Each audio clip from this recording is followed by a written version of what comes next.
Second. Thanks for being here.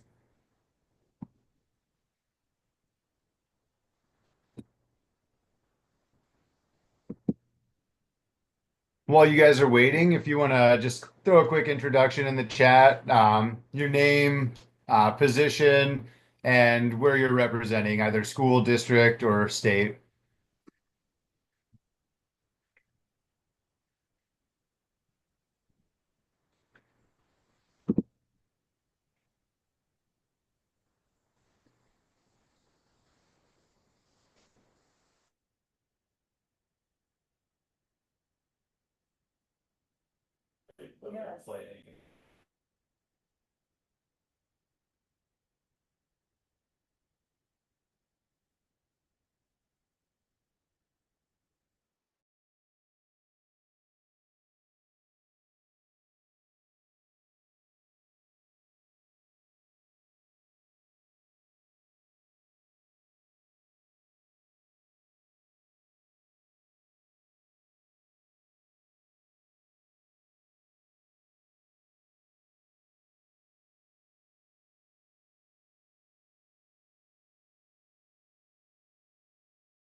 If you're just joining us, if you want to introduce yourself in the chat, and then we'll get started in just like a couple minutes, see if other people are still joining us.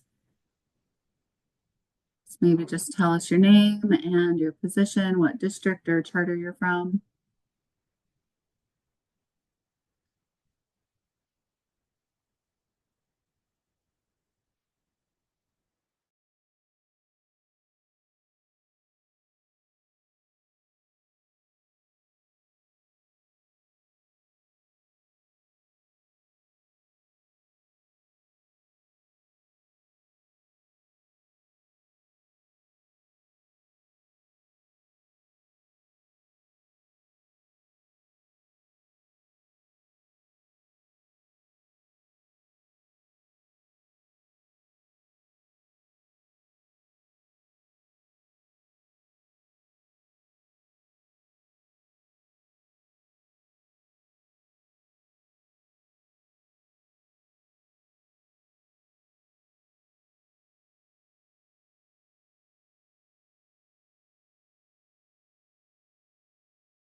Still a couple more hopping in.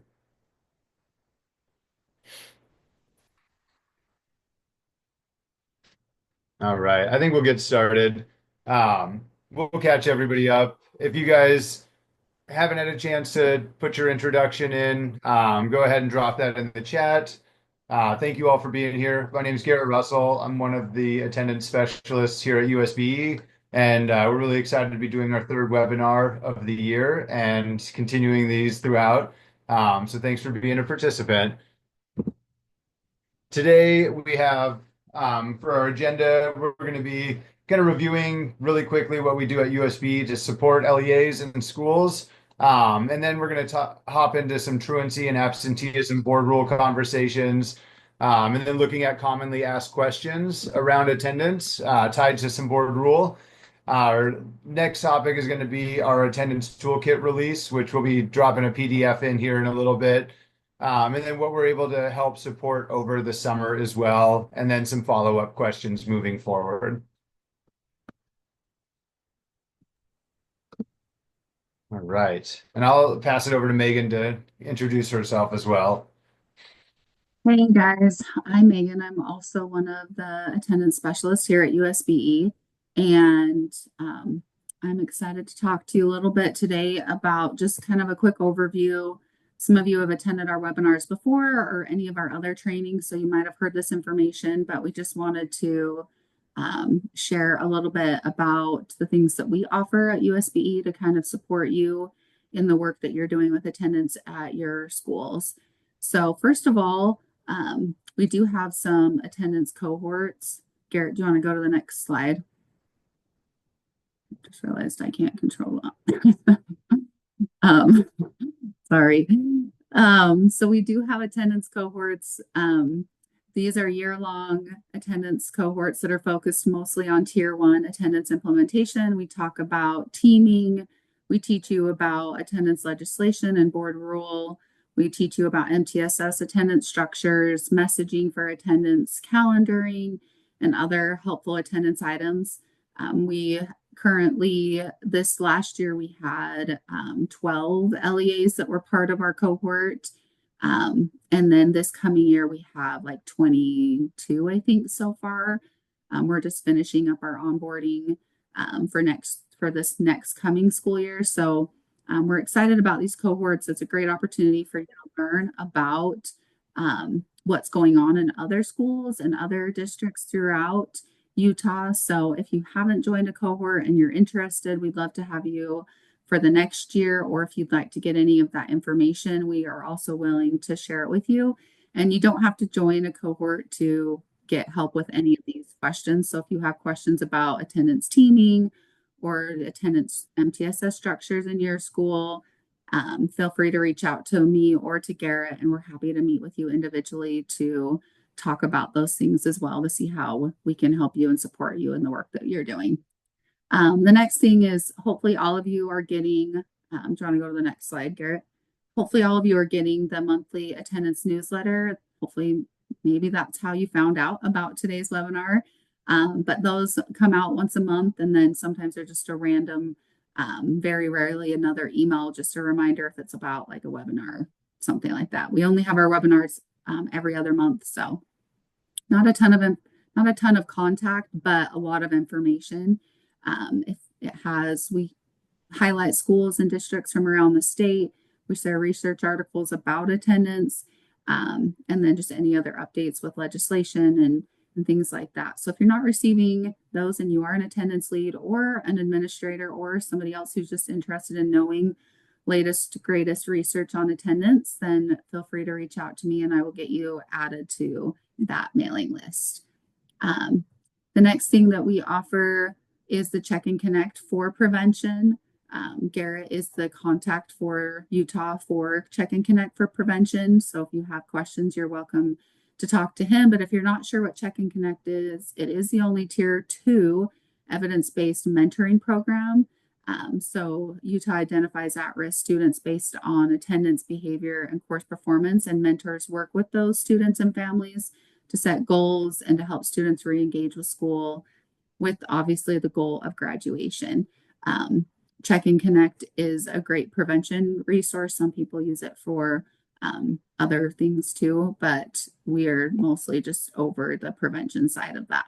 So feel free to reach out to us. It's awesome to have the funding to get trained for that, but the state does not pay for your mentors. So you would have to hire and pay for your own mentors, just as a caveat. Some people ask that question and we're like, sorry, we can pay to train your people, but we can't pay your people. So that's the contract that we have as a state.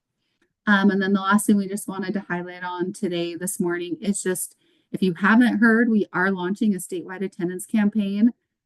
It's going to be super awesome. Our theme is Every Day Counts. And you're going to hear that a lot from us and hopefully from other people throughout the state over the next year. Our next webinar is going to be on July 16th. So hopefully you're working that day. And if you're not, if you want to join us, it'll be a quick hour. We'll talk about the statewide attendance campaign, and we will also present to you a bunch of resources that are going to be pre-made that you can just send out to your parents and to use in your school with your teachers and students. So we'll have a bunch of resources for schools and for districts to use with the statewide attendance campaign. We have partnered with JJYS, with the court systems, with the Utah PTA, and with the After School Network. We have a bunch of other partnerships of people around the state that are included in this statewide attendance campaign, which is going to make it even better. But we are also assigning attendance. We're calling them ambassadors who kind of are going to go throughout the state. So if you're interested in joining us, we're going to have our next meeting. It's actually tomorrow. So if you're interested, feel free to reach out to me or just mention it in the chat or send me an email or whatever. We'd love to have you join us to learn more about the planning of that and also to be an attendance ambassador for your location or for your own school or your own district. We are taking anyone and anyone who wants to help and participate in making this campaign a success. The next thing we're going to talk about, unless there are questions. Oh, sweet. I see Carly, thanks for dropping that in the chat. We'll get you added to our information to be an attendance ambassador. I don't know. That was what we're working with our PR team too here at USBE and other members across our agency to help promote the statewide attendance campaign. And they were like, let's get people to be attendance ambassadors. And I was like, that sounds awesome. Like, who doesn't want to be an ambassador for attendance and going to school? So we'd love to have anybody participate and join us in that endeavor because we are doing it just for free. We've learned that lots of other states have lots of money to do a campaign, and we have no money right now, but we are okay with that. We're going to do what we can with the resources that we have. So if you have questions about that, feel to reach out to me or to Garrett about any of those resources that we offer here at USB. The next thing we're going to talk a little bit about, we're going to try to incorporate into all of our webinars moving forward to teach you a little bit about some truancy and absenteeism board rule and also about state statute. We've learned that there are lots of people who don't understand what is exactly in state statute or even maybe where to find it, or that there might be board rule that is the same thing. That is law. Lots of people ask the questions like, what can we do when it comes to attendance? And sometimes knowing what the legislation says can really help us understand that. So today we're just going to touch briefly on the absenteeism and truancy board rule. So that board rule is R277607. I'm going to drop the link directly to that board rule. If you want to click on that, you are welcome to. I would highly recommend reading it if you haven't read it. And if you don't reference it in your own school or district attendance policies and procedures, I would also recommend doing that. I know for me, coming as a school administrator for a long time, I didn't know exactly where the board rule was or all the legislation. I was just listening to what I was being told all the time of like, oh, you can do this or you can't do that. But it would have been really nice to have this exact wording and to know exactly what was being said. So some of the highlights in R277607, there's actually only 3 sections in this board rule, which makes it very short and concise, which is awesome when you're talking about legislation. If you've spent any time studying legislation or statutes, there can be a lot of information in those.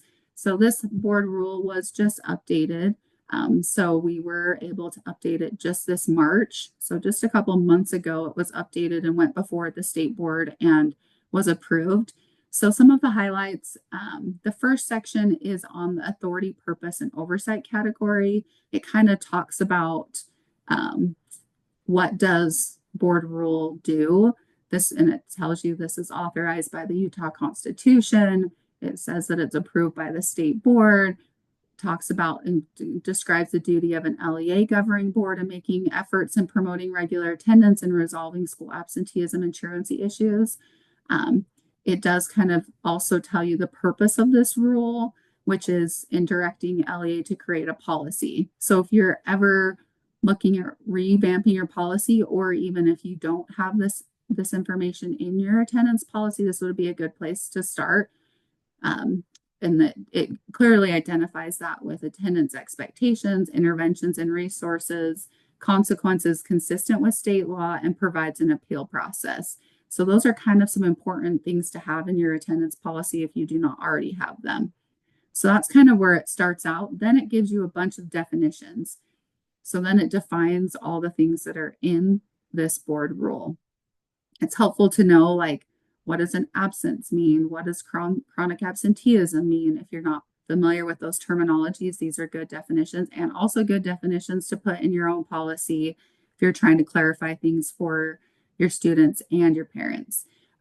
It talks about truant, what habitual truancy actually means. Talks about notice of compulsory education, more information about truancy. And then one of the big things is it talks about what is an actual valid excuse. It also, like, there's a link to the actual state statute that can send you to the where it lists these in state statute as well, but it talks about what is a valid excuse. So these are the reasons, or valid reasons, that you can take from parents to excuse it.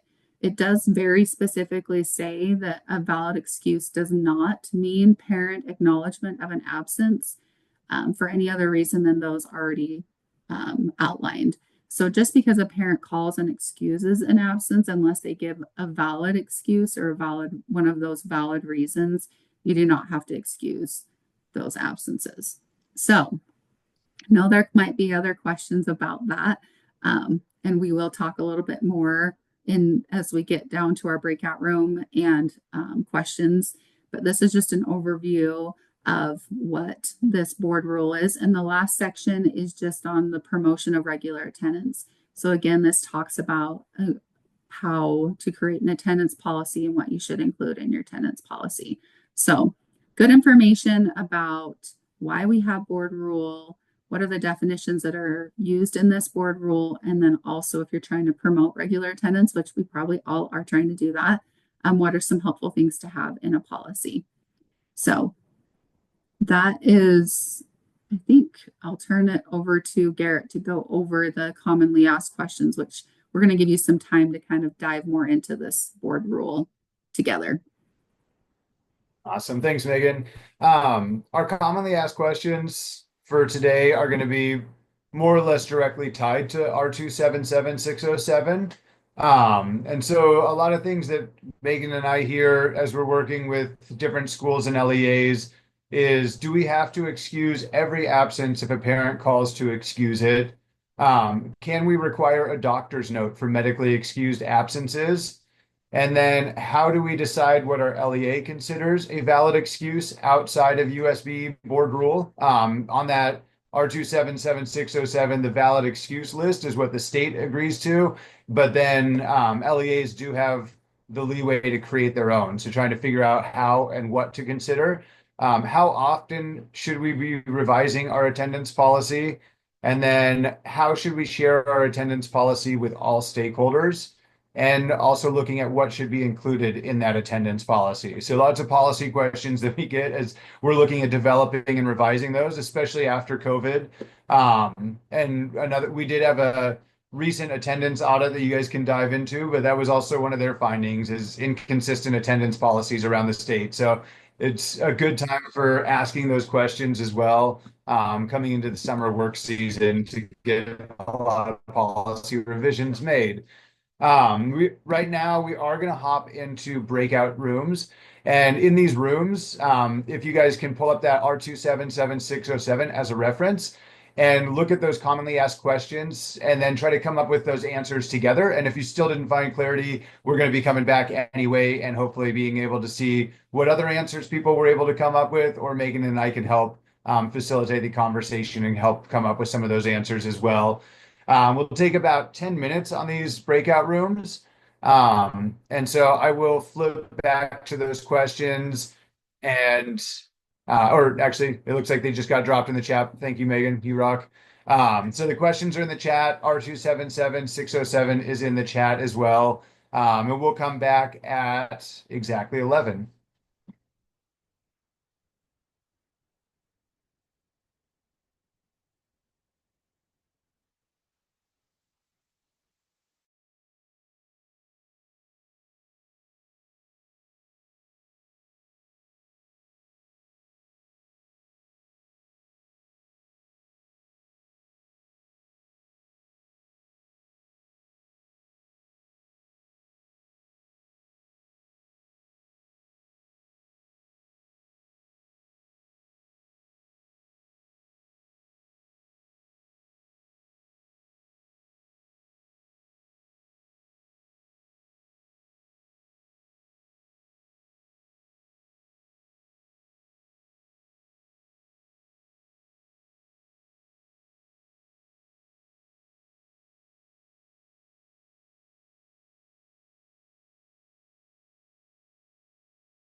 reshare my screen. If anybody wants to hop off mute or even drop something in the chat,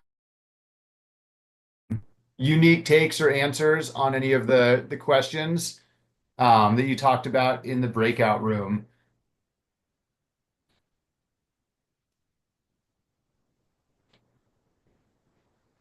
Garrett, we had a question on the last bullet. Okay. We noticed that, it said the purpose of this rule is to direct an LEA to create a policy. It sounded like a lot of our school districts were just using the board rule as the policy. So maybe that's something we clarified. But one of the things that says delineates consequences consistent with state law. We didn't see anywhere in the board rule that said what those consequences were. So that was one of our questions. Yeah, and so this board rule more or less is just stating what can be included and that you need to have some sort of policy that's in alignment with this, and then that would lead back to legislation. So even on our end, as we look at revising this, then possibly adding in what those frameworks are. I just know that those change pretty frequently, and so that comes with like developing your procedures in conjunction with your policy so to understand like what you do at certain thresholds and different levels as well. And each school and each district also has some different procedures on how they approach that. So I think that's where that was missing from there. But as we work with them and our policy team moving forward, we can look at seeing how we can add that in as well.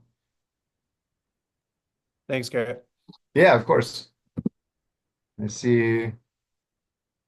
Helpful to see what should be in the LEA attendance policy. Awesome. And Megan just dropped a link in the chat as well. Yeah, that's to the compulsory education law specifically, but there are different sections within that law. So that's where we spend a lot of our time diving in and learning about that. So that's helpful to know. There's different sections of that that can also talk about consequences and also about resources and support, but we're happy to also help you dive into that if you have more specific questions. I have a question for maybe those that might be in the high school is, does anybody include tardies in their attendance policy? Or is it strictly an absence?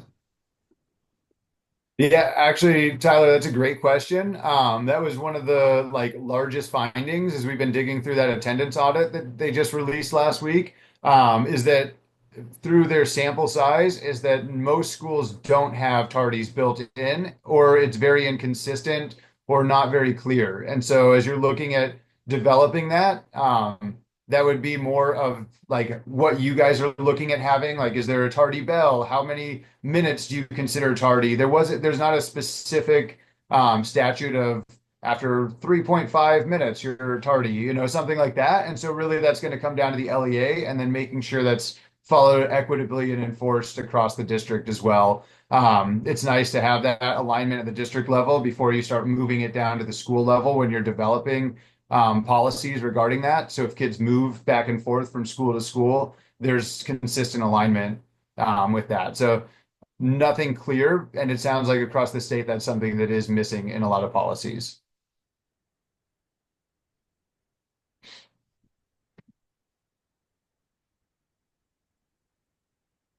Any other questions or comments before we move on?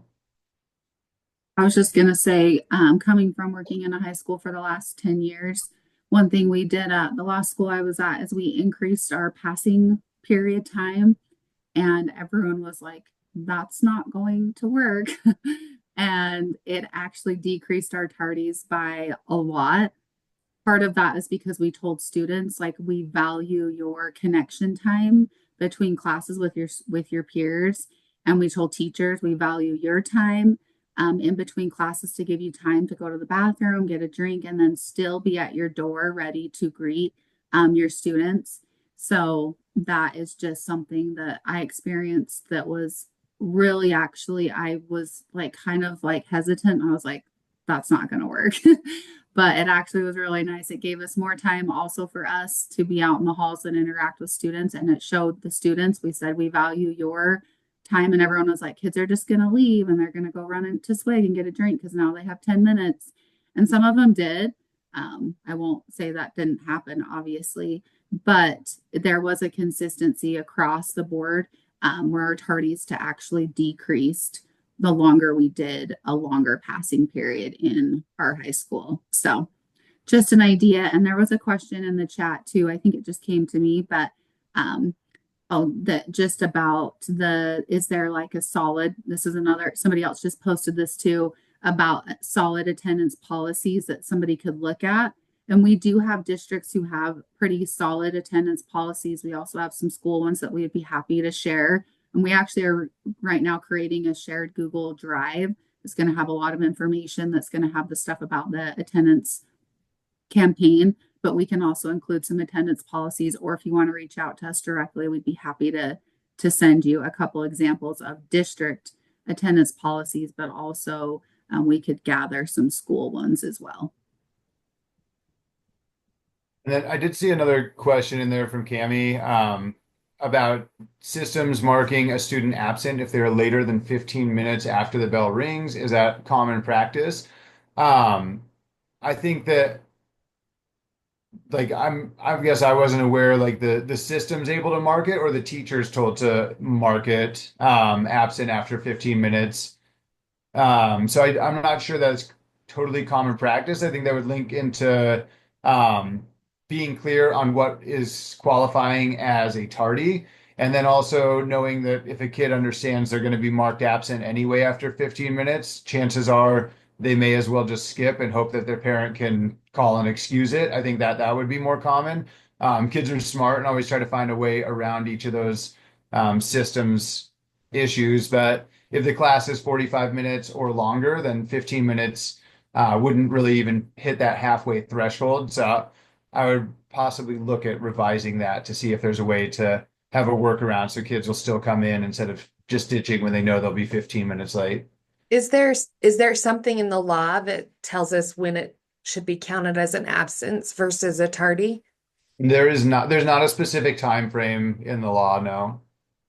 So technically a student could come last 5 minutes and be marked present per the law. Yeah, there's not a specific time like for or against. So yeah, there's some confusion on there, and that also has to be like legislatively and board voted upon as well to get any changes on that. So at this time, no, there's not. But again, if you put that in your policy and it's made very clear and specified that at this time frame, this is what we do. There's also not anything in law or statute that says you can't do that. So I wouldn't say that you're out of compliance. It's just looking at I was more referencing like if a kid knows that if they're 15 minutes late, they are marked absent anyway, even if they sit through class, they probably wouldn't come from experience on that. But yeah, if you have that in your policy, you guys at this time are totally in compliance.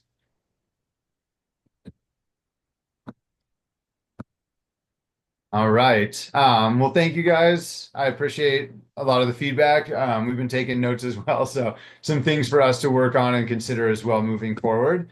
The next thing we're going to talk about is our attendance toolkit, which is really cool to see a lot of you in here that helped us with that along the way. So we appreciate you all as well. This toolkit is designed to help LEA leaders and school leaders that are starting their development of attendance systems and how to address chronic absenteeism. There are 6 sections that are in this. The first one to develop is on attendance teams and who should be on the team, how frequently should be meeting. And sorry, side note, Megan did just drop the PDF version in the chat for you all as well. And so looking at attendance calendaring, things like that as you're developing that attendance system. Just like anything in the school, you want to be able to have the right people working on it, consistently discussing it, setting goals around it, so that you're able to move that conversation forward and address the needs and barriers of students and families. Our second section is going to be around engagement with stakeholders. And so this is parents, students, staff, but also outside community members, and trying to figure out a good way to establish messaging and what also should and could be sent out as well. And then the third section of our toolkit is going to be looking at how to implement a data focused system for support. Our fourth section is going to be is around developing MTSS systems specifically tied to attendance, and then looking at evidence-based practices that are out there that support attendance as well.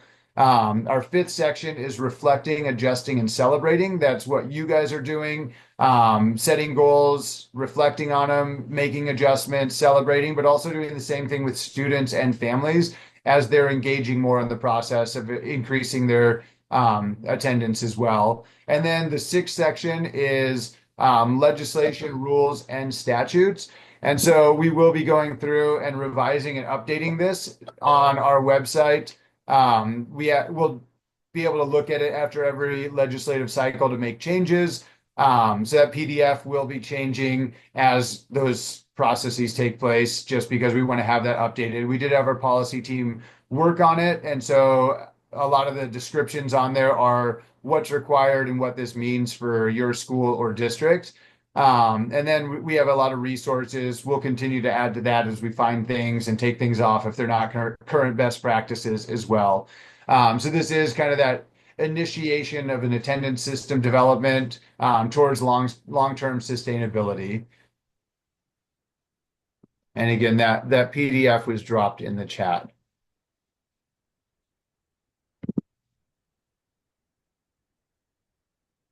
For our summer, we do have an upcoming webinar. It'll be July 16th, and we'll be talking about attendance teaming, attendance campaigns, getting ready over the summer to be prepared for September Attendance Awareness Month.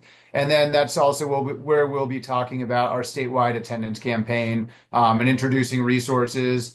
Our theme is Everyday Counts. And so again, we have that meeting coming up tomorrow. If any of you all are interested, you can drop it in the chat or reach out to Megan or myself, and we'll get you included in that. We have our attendance cohorts that are up and running. They'll be going starting with our first learning opportunity in June throughout the summer. And then we do provide individual supports for LEAs or schools upon request. You can reach out to Megan or myself as well. And then we'll be just continuing ongoing statewide attendance campaign development. So that's kind of like our big push for the summer and what we're going to be working on. If you're not in our cohort and you're looking at addressing some attendance things, or you're looking through the toolkit and have questions, please reach out. That's what we're here for. We work all summer, so we definitely want to be able to support and help out. In summertime, when you don't have kids in the building, is a little bit easier to get some of those things moving and gain some traction is before you get staff back in as well. All right. We do have an exit survey, and we are going to stick around for some questions at the end as well, but we do appreciate your feedback. We're looking at adding and changing different topics throughout the upcoming year based on these surveys. So if you guys all could hop on, it's the QR code, or the link is right there as well. And we will be sharing out these slides also. But your feedback definitely helps us make these better. And we have our contact information. And the link for the exit survey is in the chat as well.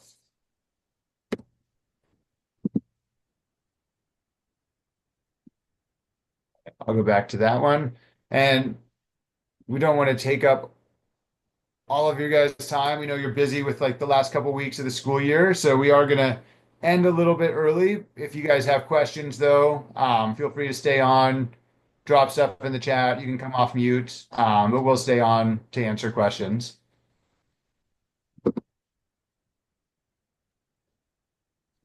So, Garrett, I got a question. Yeah, Just kind of Tyler. how you guys we work with the attendance team here at the high school. That's kind of my role here, and so we do a lot of attendance tracking. And currently, we track unexcused absences, right?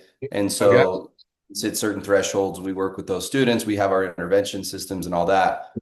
How does something like that work when like a parent like doesn't really have to use them, or they don't have like it's not, do you get what I'm saying? Like, I guess try to figure out how to frame that question, but if there's not certain reasons they can't excuse them for, but if the kid was out sick late, do you count that as an unexcused and the student still is held to the consequences, or how would something like that work?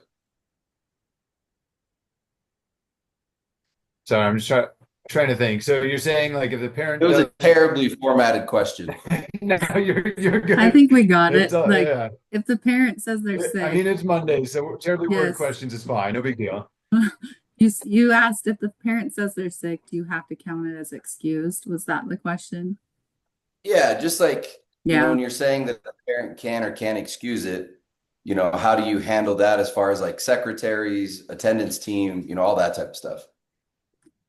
So technically, according to state statute and board rule, like an illness is considered a valid excuse. So yes, our statute, like according to statute and staying with legislation, the answer is yes, you would have to excuse that.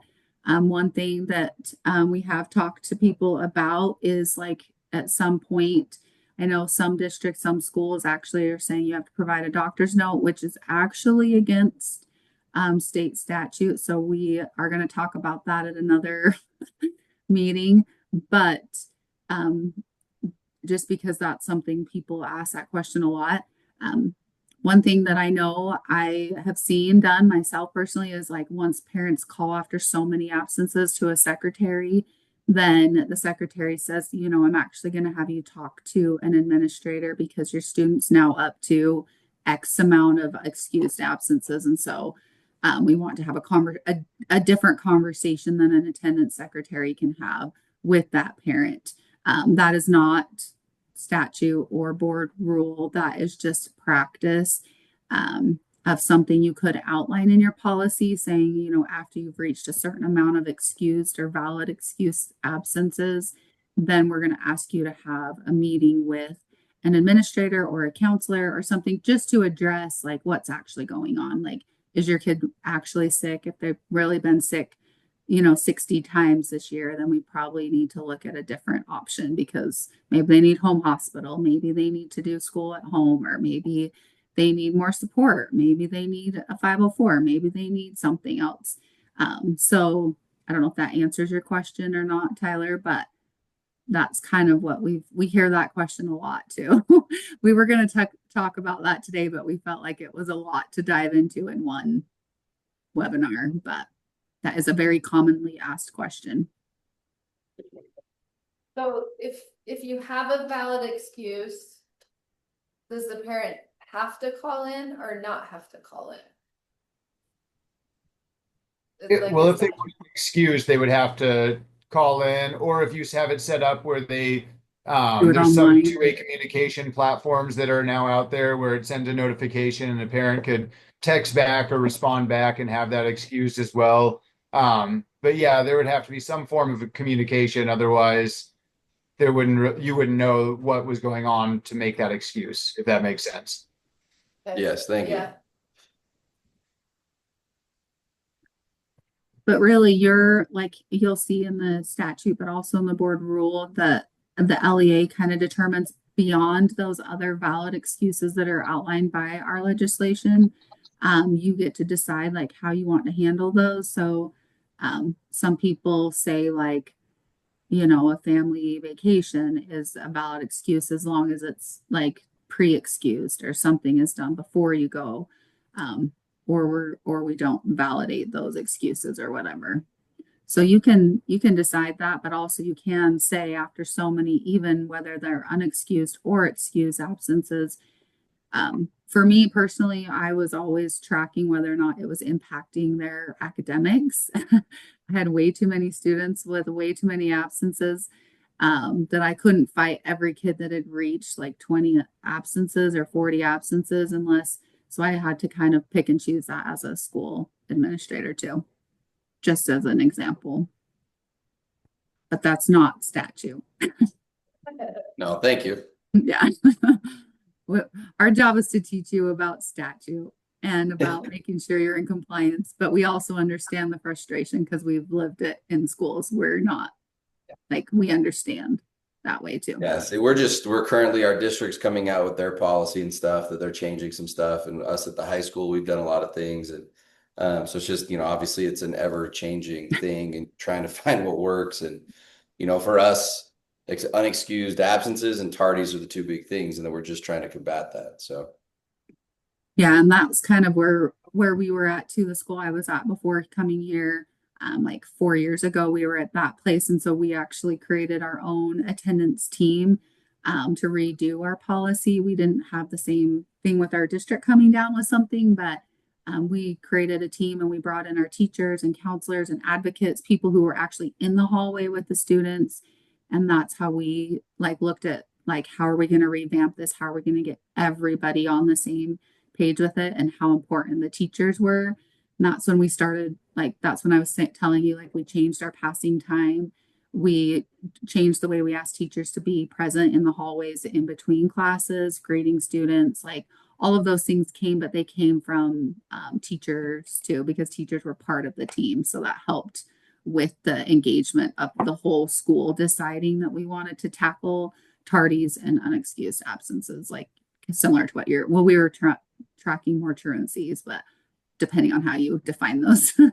But we were seeing a lot of truancy, a lot of kids in the hallways, a lot of kids in our parking lots, in the middle of class. And so we're how can we help with this situation? We also started sending a notification every class period. So an email or a text or a phone call, depending on how parents opted into the system, they got one every period. And at first, parents were really bothered by that, but then they started to call and excuse, or they started to be why aren't you in history right now to their kids, instead of not knowing that their kids were not in class if it was second period because they had left in the morning and they weren't tracking their phone all day or whatever. did you have an automated system for that, or did you have someone who was doing that No, it was automated. through Power School, or what was We it through? used Skyward, which that was a benefit for Skyward. It did send out that, and it would wait I think it was 15 minutes, kind of what somebody else was asking, but it would wait till 15 minutes into class. So if teachers didn't take attendance, or but our system also automatically said kids were there, not kids weren't there. So it was if teachers didn't take attendance, it was the kid was there. So sometimes parents were well, I only got a phone call for first period, but not second period. I'm well, that's a teacher problem.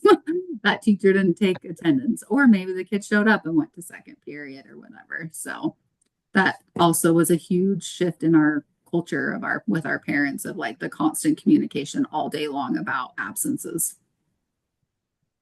I saw in the chat we had a question from Cami. Can an 18-year-old student excuse their own absence? I love that question. Unfortunately for them, even though they're technically considered an adult with all those privileges, one of those privileges is not that they can excuse themselves. Their parents still has to. So until they graduate and leave school, their parents are still involved. I guess they can excuse themselves in college if that's actually a thing, which is probably not.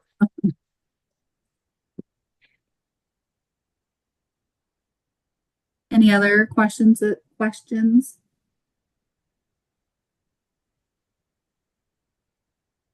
Nicole, I think you should drop your guys' attendance policy in the chat since I see you on here. We are rewriting ours, Okay. but I know Murray just went through a rewrite. We're looking at Canyons and Jordan. Both have some really great policies. So for those of you who are looking for those things, we've referenced both of theirs.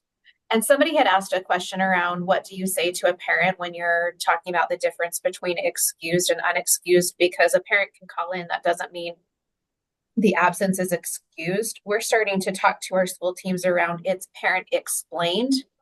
So when a parent calls in, you're explaining the reason of the absence, but then we're going into what can we excuse or not excuse based off of board rule. So something that might be helpful just in explaining to families.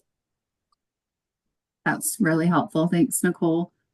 I just know you guys are doing great stuff. So I was going to reach out to you, but yeah, we've got Murray's and Canyons and Jordan. So we'll send those out too. But I would just found Canyons a month ago or so. And I was what? I had no idea that they had like so much, and they reference a lot of board rule and statute in there. So I think that helps parents to sometimes see that it's not just your district or school. It's that like we're using what's given up from our legislators as well. And I saw Carly said it would be great to yeah. see a policy for elementary school. And I think are you within a district, or are you a charter, Carly? Nebo. Okay, sweet. And so I think utilizing what Nebo has as a district as your framework, and then designing your policy based off of that so that you're within compliance would be the best practice. We can look for like specific elementary school ones, and try to share that out with you as well. But working at the district level so that as kids eventually will leave at your school and go to another elementary school or move up to the junior high, that all of those policies and procedures are within alignment, with slight variations based on what might be unique about your school site. That would probably be the best way to go. And then Nicole just dropped one. District policy, each school builds a policy, examples of elementary, junior high, and high school. Awesome, thank you.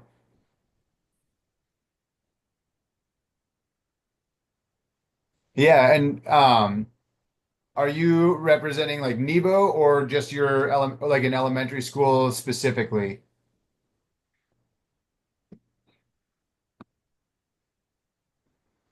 And Carly, we'd be happy to set up a meeting with you as well if you want to just meet with Cool. us, and we could talk to you about that, or help you find your junior high and high school policies too, to reference those so you could look and see what they're doing. But we'd be happy to help you with that too.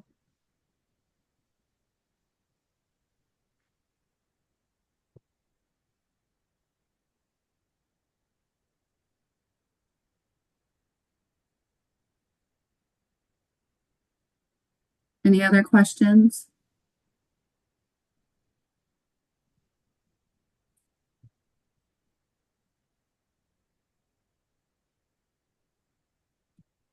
Yeah, the teaming part, I don't know if you're talking about just at your school or also at the district level. But yeah, we can try to assist as much as we can at both. If it's just at the school level, that's fantastic. If you guys are looking at like some Nebo school district alignment with that, that would be awesome as well. But yeah, Megan and I would love to help out.